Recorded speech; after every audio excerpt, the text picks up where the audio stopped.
just an attached pass for Isaiah. Not a great start. When you're going first, you do want to start ramping up some of those Lost Zone cards into that area as soon as possible.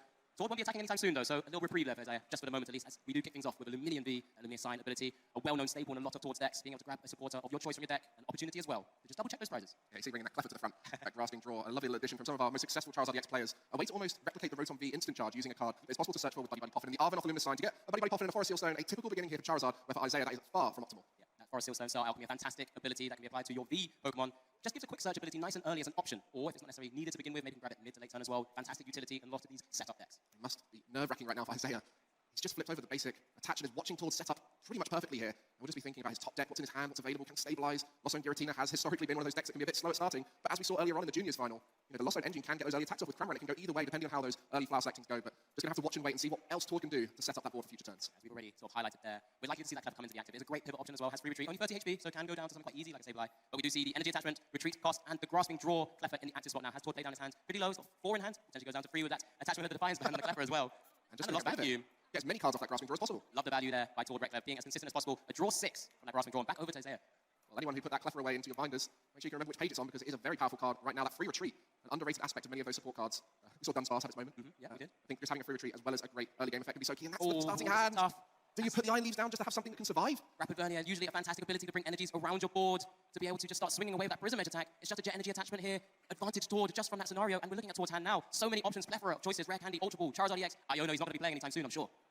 Well, if you've just tuned in and you're not aware of the A-Spec choice in Tord's deck, he does play Prime Catcher, where if there was the maximum belt, which has been chosen by the majority of Charizard EX players at this event, would have been able to get the knockout here on the Iron Leaves, but I do believe it's going to be safe here, and that's probably a little bit of a breather moment for Isaiah. He's going to look to see what the top deck available is. Oh, the Rare Candy into the Pidgeot, just stabilizing that board for Tord, everything in his control now, and Isaiah is just relying completely on the top deck going forward. Yeah, can't feel great right now, just staring down at Tord, effectively being able to select on this turn, if he wanted to do so, any 2 cards, because he has access to that quick search, which he's utilizing now, gets that Bidoof down as well as a bit of a fail-safe if that Pidgeot ever goes down. You can see prepping those 3 energy at the front as well, as he's going to look to potentially evolve the Charizard here.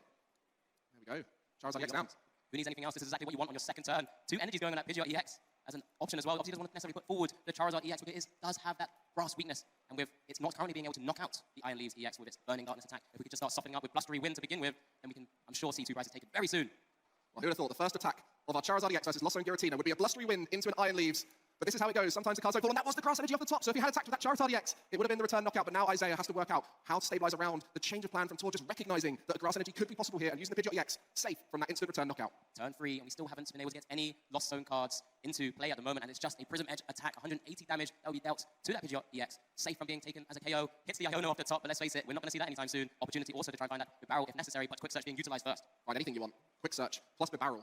So stable, and people were discussing, do I go for the Bibarel version of Charizard, do I go for the Pidgeot? Tord said both, and now he's sat here in the final with a very consistent deck, opposing Isaiah, who's been consistent throughout and just started so poorly here. I mean, best of 3, we'll be thinking ahead, potentially about future turns, but just trying to find a way to squeak out of this early frustration. Yeah, play out every opportunity you can for the time being. We do have additional time for the top cuts, especially this Masters final as well, so being able to just play to every one of your small percentages that are available to you, that's what Isaiah has to do for the time being. Before even thinking about it, we do see the pop of the Star Alchemy now as well, another fantastic utility, just to grab any card Tord would like from his deck, as it looks like he's targeting that Professor Churro scenario as a fantastic way to kind of just eliminate that turn.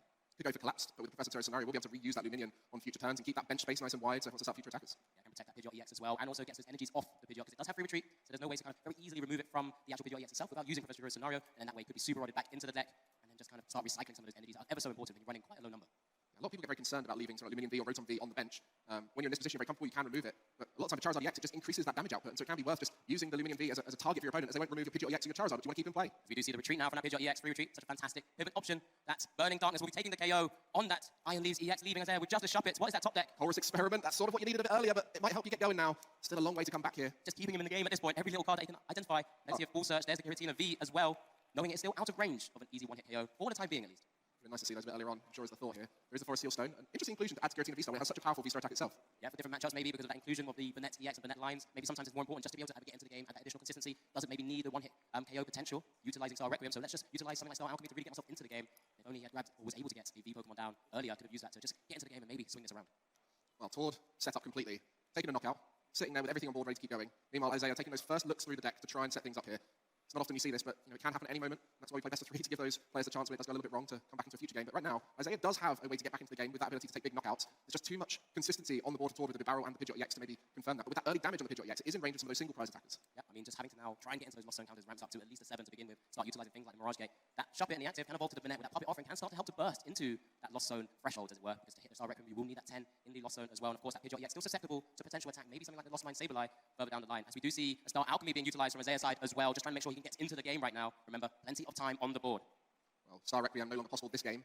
With that Iron Leaves, you can take those knockouts, the one-hit knockouts with that attacker, and with the Pidgeot EX available, that could be a way to take 2 prizes at some point. You've got the Cleffer on board, so there's lots of options for things like Sableye down the line, and that'll be the key journey Isaiah's taking now to try and build that loss count up to 10. The only worrying thing here, of course, Tord currently 2 prizes up in this matchup due to Isaiah's slow start, and go down to 3. Tord has to be wary of that because then you're within range of that awful card, Roxanne. You say that, when you've got a Bibarel and a Pidgeot EX in play, I feel like Roxanne doesn't have the same effect as it can do. We've seen Roxanne win so many games throughout the weekend, just that turn where it switches it from one side to the other. In fact, in Tord's semi-final, it felt like Roxanne was the win condition for both players, so whoever went ahead was often the one who ended up losing due to that Roxanne effect. But on this occasion, just going to be putting that Giratina into the active, and a great way to start building up that loss count a little bit quicker using that Abyss Seeking. Yeah, look at the top 4 cards of your deck. Choose 2 to put into your hand. The other 2 do hit that lost zone there. So we'll be heading to the 4 threshold, giving the opportunity for that Cramorant to be available and live to attack. Lost Provision's a fantastic ability for him not to be able to, for him to be able to use Spit instantly. Quite soon. Well, we heard the previous match. It was described as being a little bit scuffed due to not finding a psychic energy. I think on the scale of scuffedness, Isaiah would certainly be putting this quite up there, but is starting to find a way back in, and that's the key. Has got a great comeback potential as a deck, and so we'll begin to try and do that, while Tord's damage output is a little bit lower with that Burning Darkness. So Ultra Ball now for Tord, thinning out that deck of cards you don't need and finding those cards you do need. And one great card there, the Charmeleon, that probably wants to be featured a little bit more in the semi-final with the TM Evolution, has a great utility as a way to get that Charizard into play. Yeah, sometimes now, not necessarily to always utilize something like that Jirachi index, but it has its own self-protection from effects of attacks with that Flare Veil ability. Fantastic inclusion in a lot of decks, and just gives Tord a bit of contingency should this Charizard EX ever go down in a crazy world where maybe there's a knockout here from Isaiah, and then it's just finding that Charizard EX piece, and then just continue chaining into attacks. Yeah, we saw that a little bit where the Roxanne would be asking, does Pidgeot EX have 1 of 2 pieces? But on this occasion, you only need the 1, and that'll be the Charizard EX. But Iron to be played by Tord, just to try and disrupt that larger hand Isaiah was building up. All the cards selected off of the Colrus and the Abyss Seeking, you know they're going to be better cards than the ones that were in the Lost Zone, and some pretty good cards went into the Lost Zone there. So Tord recognizing the value of that hand and wanting to get rid of it. Yeah, but now heading straight to the bottom of the deck, of course, so getting them as far away from Isaiah's hand as possible. Not too sure what else Isaiah could be drawing into there, as Tord continues drawing up with the Barrel's Industrious Incisors first, and then utilizing that fantastic quick search ability from that Pidgeot EX, tutoring any card he wishes from the deck. It's just hanging up once again another Iono to continue causing a little bit of disruption for Isaiah's side of the board, because he doesn't have to worry about anything when he can continuously draw. I mean, the Collapsed Stadium is still in play as well, and that's reducing the amount of options for Isaiah to put down basics in the future. Might try and find a way to remove that so he can go wide with those flower selecting. It's still only 4 in the Lost Zone. Typically at this stage of the game, you'd be having Mirage Gates online, you'd be having potential to get to that 10 in the Lost Zone, start using the Star Requiem or Sableye, but still at 4, and that was not ideal. So just an attack, 180 damage into the active Giratina V. We'll set it up for a future 2-hit knockout. For now, Isaiah having to see what's in that hand off of the Ino and whether that increased Lost Zone count can happen this turn. Looked like a Stadium Bounce was in hand as well, so continue going a little bit wider with those pump phase if required. Hasn't given up the prize here as we kick things off with the Horus Experiment. That will push Isaiah up to 6, a couple more, and then maybe utilizing that puppet offering could get into that 10. And on the next turn, I'm sure it's going to be very vital to maybe start thinking about targeting down alongside of Roxanne that Bibarel or the Pidgeot that's currently in play, because it's been weakened and softened up already. But let's see going forward whether that's going to be an option for him. Well, for now, we see that Horus Experiment, that'll put 2 more in the Lost Zone. With 1 flower selecting, that would be enough. The puppet offering, the net was in the prize cards as well, so that would have been a nice way to increase the Lost Zone count. The Radiant Greninja there. Now, that's an interesting card that you could often see being an attacker in Giratina, but the way Isaiah's built his deck, it's just here for that consistency. Yeah, you mentioned it before, when a card's included for his fantastic attack and still utilized without the energies that allows it to be able to do so, you know just how strong that card is. There's always been a bit of a small debate. Generally, Greninja's kind of won, but there's 2 fantastic Radiant Pokemon in both of these players' decks. Radiant Charizard in Tord's deck, of course, is a fantastic single-priced attacker, and that Radiant Greninja allowing just to give a consistency option, just to be able to draw cards. With concealed cards where you discard 1 energy of your choice into your discard, you get to draw 2 cards. Allows you to build up those massive hand sizes with Lost Engine, flower selecting, Colrus, concealed cards. And at this stage, we'll be able to get to 7 in the Lost Zone, activating that Mirage Gate. There is 1 in hand, 1 that put into the Lost Zone earlier. But do you really want to be attacking with Giratina V-Star at this stage? Because you can't use Star Requiem, you don't have the maximum belt to be able to take those large knockouts. So the Giratina V is vulnerable to be attacking into that Charizard, and the Pidgeot EX is already taking some damage, so you don't need it for that. Yeah, a couple of options. I mean, could utilize the Cramorant to start softening up that active Charizard EX before anything like a Giratina V-Star could come swinging with a Lost Impact. But it is a counter catcher here, again, starting to identify that weakened Pidgeot EX, removing it from play into the discard pile just for an easy attack, because it's already taken 180 damage from that Prism Edge attack. It's got 100 HP left, and what sort of feasts on anything that has 110 HP and lower? That Cramorant just sat on the bench. Perfect timing for it. Isaiah has restabilized wonderfully here, and that softening up of the Pidgeot EX with the Iron Leaves may be more valuable than expected, as the Cramorant is in range, and that will disrupt Tord's ability to continue getting the cards of choice out of the deck. Yeah, the concern from Isaiah here will likely need to try and get a Giratina V onto the board as well, trying to give a bit of a buffer, because right now it's just that damaged Giratina V there. So maybe I didn't quite see, maybe saw incorrectly that there was a Stadium Bounce, so there's no opportunity to put another Giratina V down, and it does leave a damaged one that's easy to be targeted if Tord can either search, well, wouldn't be able to necessarily search with that Pidgeot EX going down, but draw into something like that boss's orders. There we go. Despite the early acceleration into the game, Tord going ahead with those 2 prizes. It has been leveled up here by Isaiah, knocking out the Pidgeot EX. And there we have the 3 retreating Cleffer straight into the active.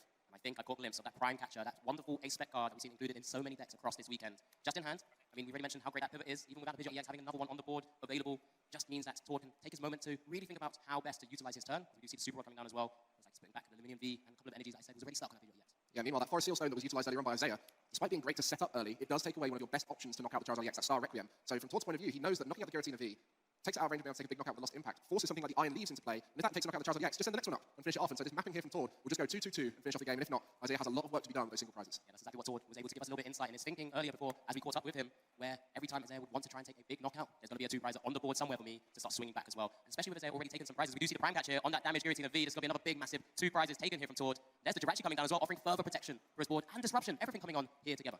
That Prime Catch is so key. Without the Pidgeot EX, wasn't able to tutor out, but had it in hand ready to go.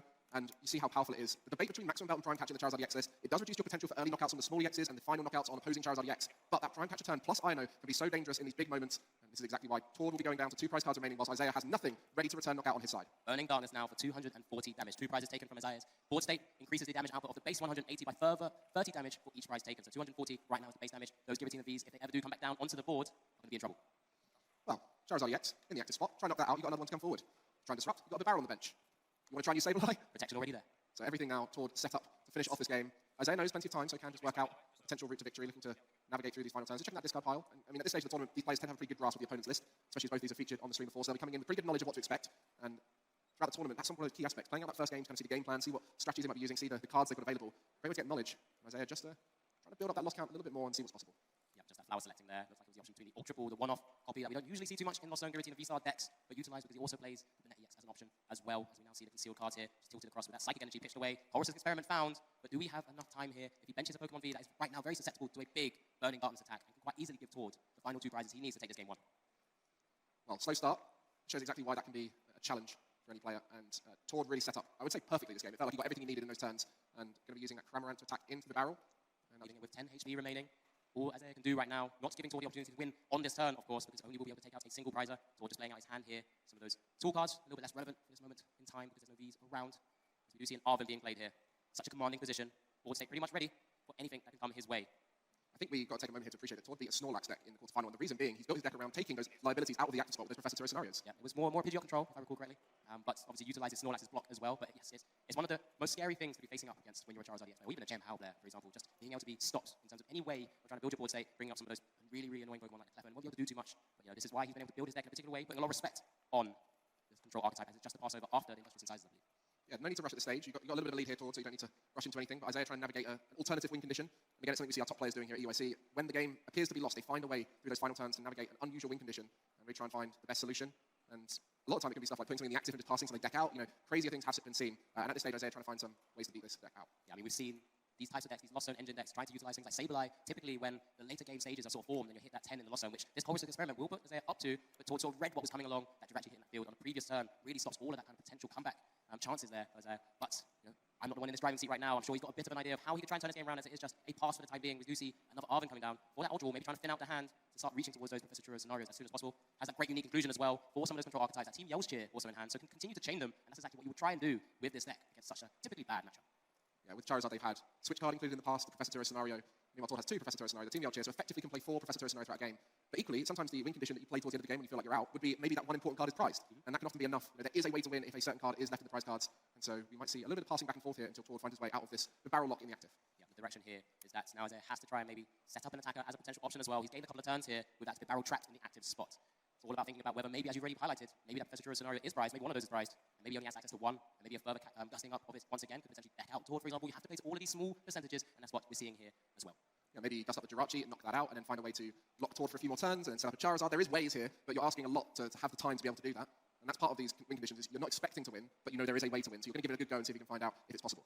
Yeah, some really tough choices here. A couple of super rods it look like in that hand there. So we do see the Poké Gear, that one-off copy, opportunity to try and search out. So typically early on, want to be chaining those Horus's Experiments as much as you can, which unfortunately Isaiah was not able to do early on. I'm just kind of double checking now. It looks like that Giratina V-Star is also there as well. Roxanne. Yeah, just only the one Roxanne in the deck. So if you can combine a potential knockout with, on this barrel with the Roxanne, does limit what Tord has outs to. It becomes a really, really tricky scenario here. Isaiah playing it through in his mind every single step possible. There's a lot of tension in here as we watch to see if Isaiah can find a way. And I think it's just going to be a pass there, hoping to gain one more turn and try and find a route to victory. And it's just a pass back, that hand clogged up, no barrel. So Isaiah looking to try and find those cards. It's going to be passes back and forth quickly between the players as we accelerate towards a potential win condition for either player. Is this it? Is this one opportunity for you? But Tord does have that Team Yell's Cheer. He isn't to know that he's playing to every out possible. It's back and forth. Finally hit a card he's wanted. There it is, Professor Turo scenario. This is an opportunity now for Tord to now just start wrangling it back into his control, despite having that barrel trap for so long. But the problem is, you bring that Bibarel back up, you then don't have a Bibarel in play to utilize. And so that's where that Roxanne could come in so effective in the next turn. There will be the Charizard to be able to promote to the active and be able to take an attack. But can Tord set up the board in a way that he's protected from these end turns? He's playing out some of those cards, maybe using that Buddy Poppin just to get it out of hand, knowing maybe that Roxanne's coming. He will go down to one prize though, and it's only just, that's all he needs to really think about. If he takes this knockout, goes down to one prize, all he needs to be able to find one piece of the puzzle to take the final prize, to take game one. But I say here, forcing that Bibarel pickup with the Professor Churro scenario, Roxanne now will impact Tord quite a bit.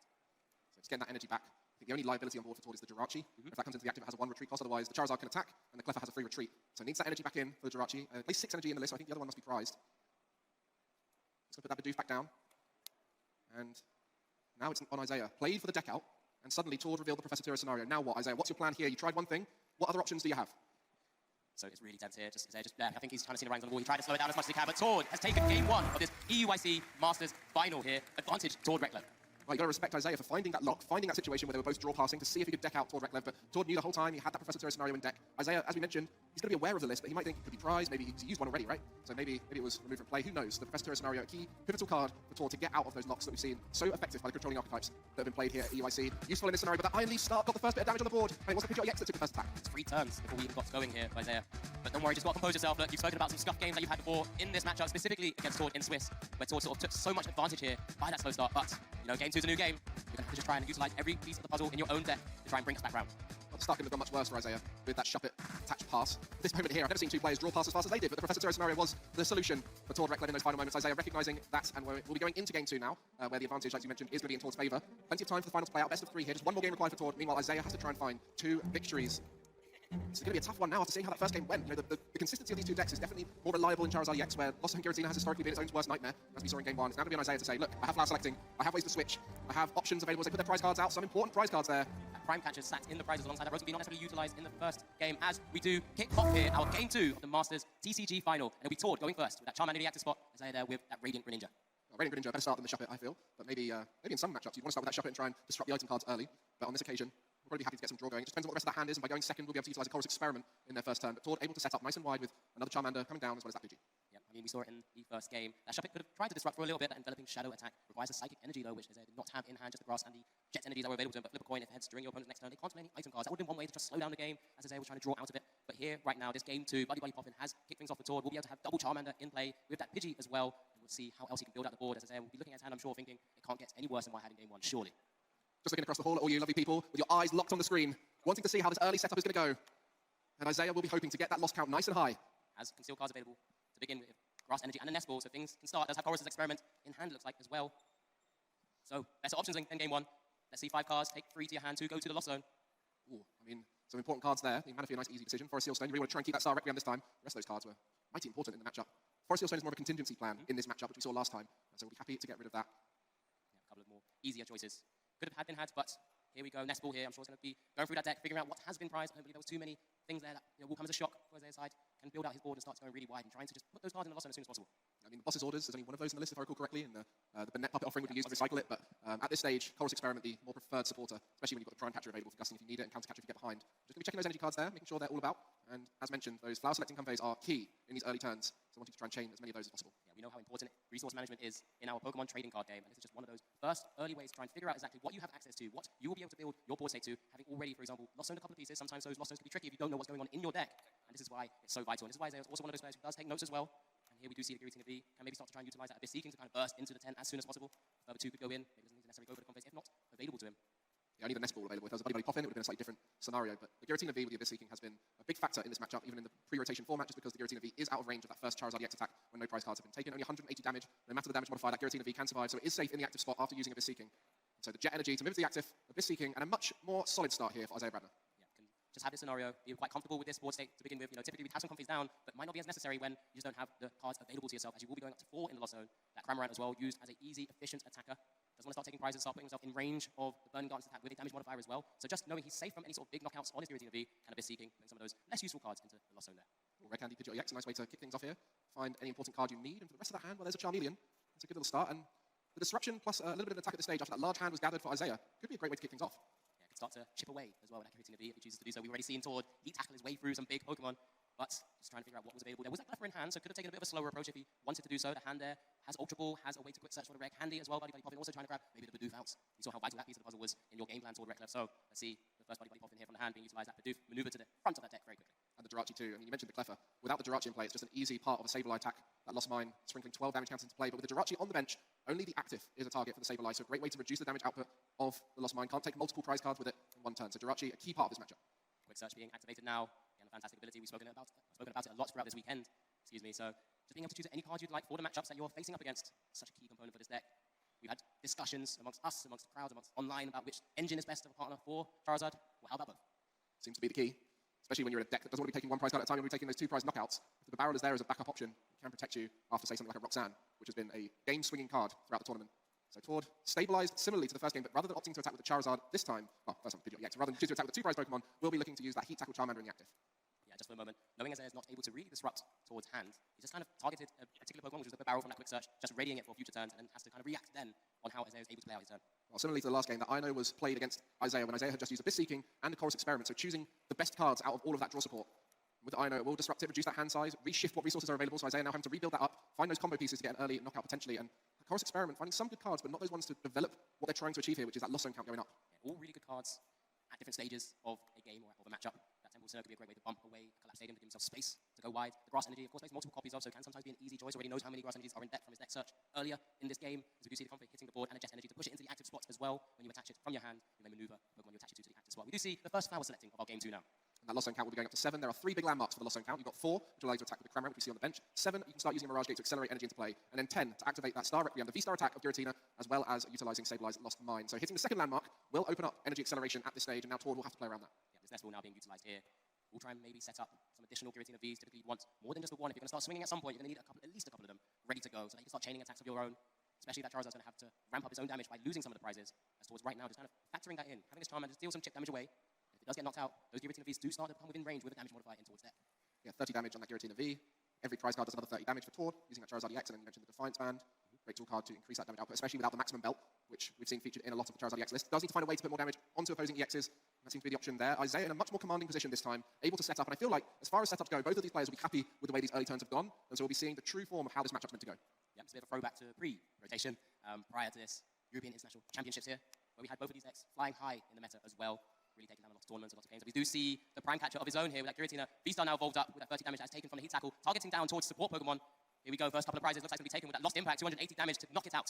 Pidgeot EX has been taken out of play with the first knockout from Isaiah Bradner. Advantage to Isaiah now, as Tord has limited ability to set up now with the perfect card. He has the Bibarel available, Ultra Ball available too. Can he get everything needed now to set up the Charizard? I mean, a great read by Tord to also pick out that Bibarel from the last turn with a quick search as well, knowing that it is a bit of a target if Isaiah could hit the 7 in the Lost Zone. Now should have, I believe, the 9 in the Lost Zone with the Lost Impact as well. 2 further energies hitting that Lost Zone area. Just one more flower selecting away potentially, but then being able to utilize Star Requiem as soon as possible. And then it's just something like an Iron Leaves EX away. If the energy's on the board, that could be one direction Isaiah could take to take the final 2 and 4 prizes.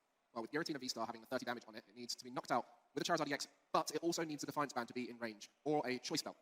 Yep, the Choice Belt also allowing you to do 30 more damage to your opponent's active Pokemon V, a card we've been seeing a lot less recently, just out of the formats going towards a heavier Pokemon EX formats right now. So we do see the energy attachment to the Charmander in the active spot as well. Just kind of double checking what's available. Looks like an Iono and Fire Energy. Just deciding not to go for that route. With one in hand, I think he wants to try and play that second energy onto the Charmander from hand, but is he going to try and draw with that Bibarel to find the Choice Belt or the Defiance Band? Is that the plan here from Tord, or is he going to try and use the Heat Tackle to set up the Giratina V-Star? I mean, there's a lot of line, maybe even something like the Prime Catcher could come along to knock out the Giratina V on the bench, but that's prized.